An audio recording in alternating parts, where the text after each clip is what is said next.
Good morning बच्चों। 11वीं home science के ऑनलाइन क्लास में आप सबका स्वागत है। बच्चों, अभी हम लोग यूनिट 2 का चैप्टर 7 पढ़ रहे हैं। इसका शीर्षक है किशोरावस्था में व्यक्तिगत भिन्नताएं। बच्चों, इसमें हमने व्यक्तिगत भिन्नता क्या है,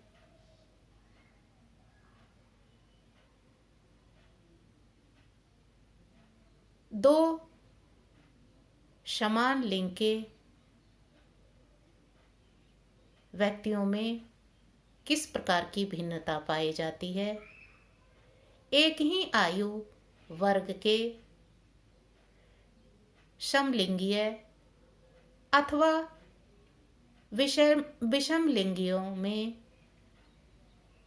किस प्रकार की भिन्नता पाई जाती है,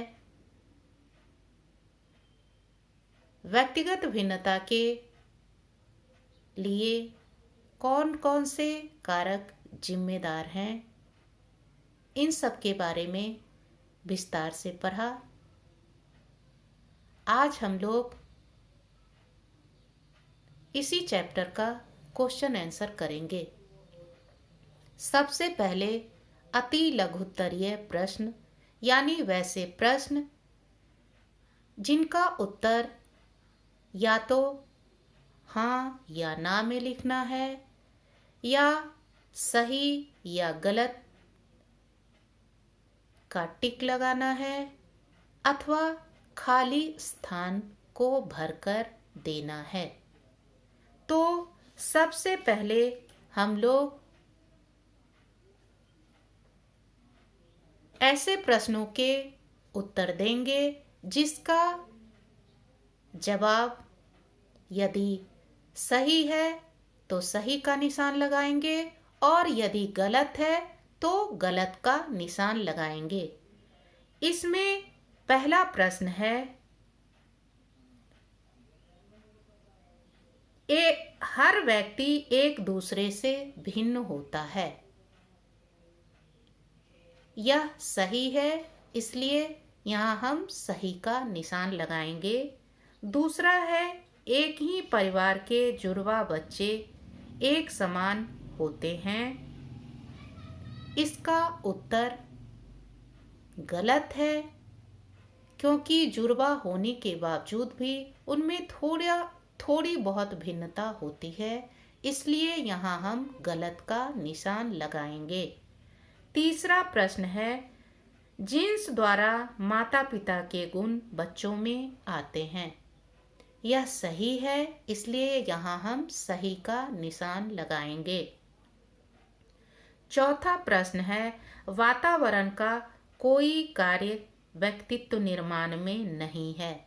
यह भी गलत है, क्योंकि व्यक्तित्व के निर्माण में वातावरण का महत्वपूर्ण योगदान होता है। इसलिए चौथे प्रश्न का उत्तर गलत है और यहाँ हम गलत का निशान लगाएंगे। पांचवा प्रश्न है, अच्छे भोजन का बालक की वृद्धि पर प्रभाव नहीं पड़ता क्योंकि यह आनुवांशिक है। यह भी गलत है, इसलिए यहाँ भी हम गलत का निशान लगाएंगे। इसके बाद दूसरा प्रश्न है, जहां हमें खाली स्थान को भरना है। इसमें पहला प्रश्न है, एक ही समूह के सदस्य में भी शारीरिक भिन्नता होती है। यहाँ क्या भरेंगे हम? शारीरिक।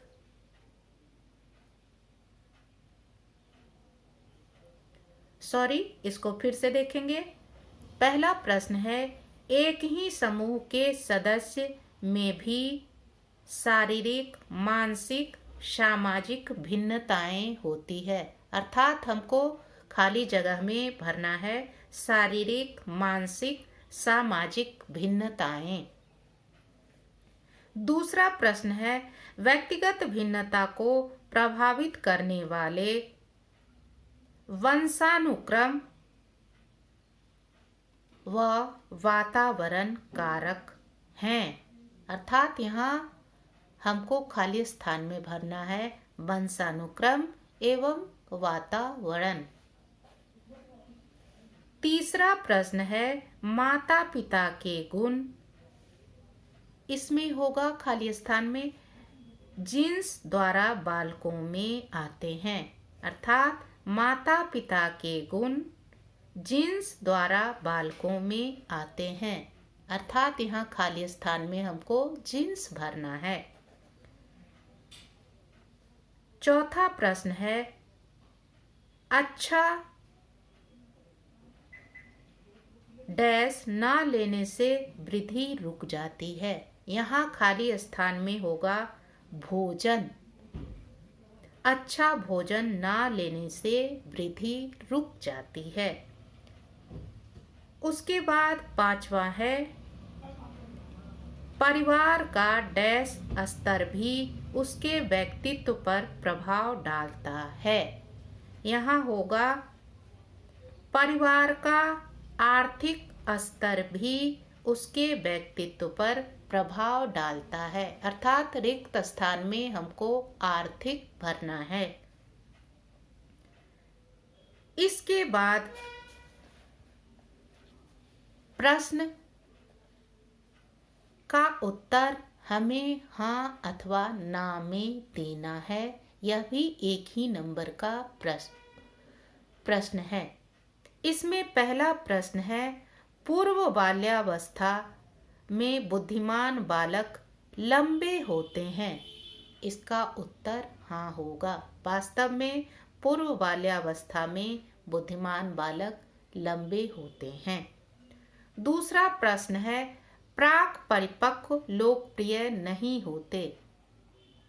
इसका उत्तर ना होगा, क्योंकि प्राक परिपक्व लोकप्रिय होते हैं। तीसरा प्रश्न है, सभी बालिकाएं एक ही आयु में परिपक्व होती हैं। इसका उत्तर भी ना होगा, क्योंकि सभी बालिकाएं एक ही आयु में परिपक्व नहीं होती हैं। चौथा प्रश्न है, प्राक परिपक्व किशोर हीन भावना से ग्रस्त होते हैं। इसका उत्तर ना होगा, क्योंकि प्राक परिपक्व बालक हीन भावना से ग्रस्त नहीं होते हैं।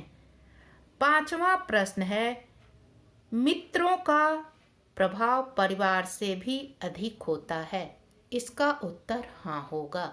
वास्तव में किशोरावस्था में मित्रों का प्रभाव परिवार से अधिक होता है। इसके बाद लघु उत्तरात्मक प्रश्न है।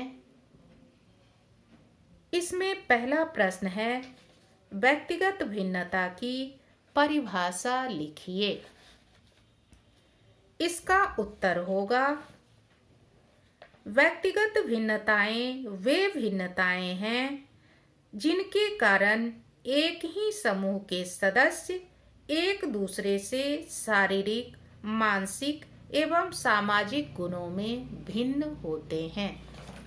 दूसरा प्रश्न है, वातावरण का व्यक्तित्व निर्माण में योगदान लिखिए। इसका उत्तर होगा, किसी भी व्यक्ति के व्यक्तित्व के निर्माण में वातावरण का महत्वपूर्ण योगदान होता है। वातावरण का तात्पर्य व्यक्ति के आसपास उपस्थित उन सारी वस्तुओं से, उन सारे व्यक्तियों से है जिसका प्रभाव या जिसके संपर्क में वह व्यक्ति आता है। यह चाहे माता पिता, परिवार, समाज, विद्यालय, साथी संगी, परिवार का आर्थिक एवं सामाजिक स्तर ही क्यों न हो। कहने का अर्थ यह है कि व्यक्ति जिस प्रकार के वातावरण में पलता और बढ़ता है,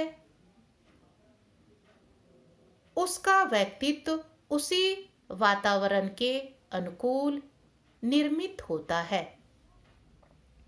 बच्चों, हम सब यह भी जानते हैं कि एक बालक जब पैदा होता है तो बहुत सारे गुणों के साथ पैदा होता है, परंतु जन्म के बाद उसके आसपास का वातावरण या परिवेश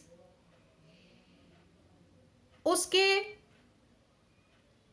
गुणों के अनुकूल नहीं होता है,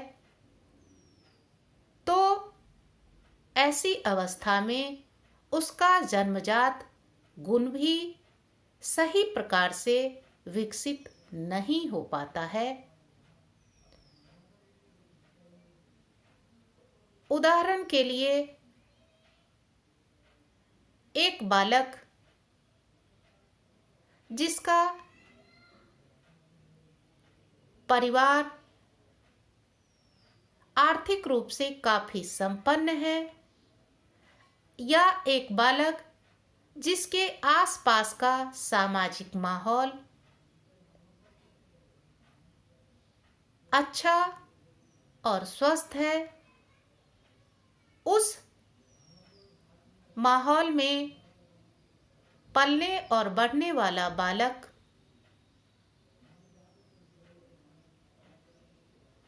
अच्छे गुणों एवं संस्कार को सीखता है। दूसरी ओर वैसा बालक जो अच्छे गुणों के साथ पैदा होता है, परंतु उसका पारिवारिक माहौल सही नहीं है, उसके परिवार की आर्थिक स्थिति अच्छी नहीं है, तो ऐसी हालत में जन्मजात गुण होते हुए भी उसके गुण को पनपने का या आगे बढ़ने का अवसर नहीं मिलता है, जिसके कारण उसके अंदर जितने गुण आने चाहिए, जितनी बौद्धिक एवं मानसिक क्षमताएं आनी चाहिए, उतनी नहीं आ पाती है। अर्थात यहाँ हम देखते हैं कि एक ही आयु के दो बालक,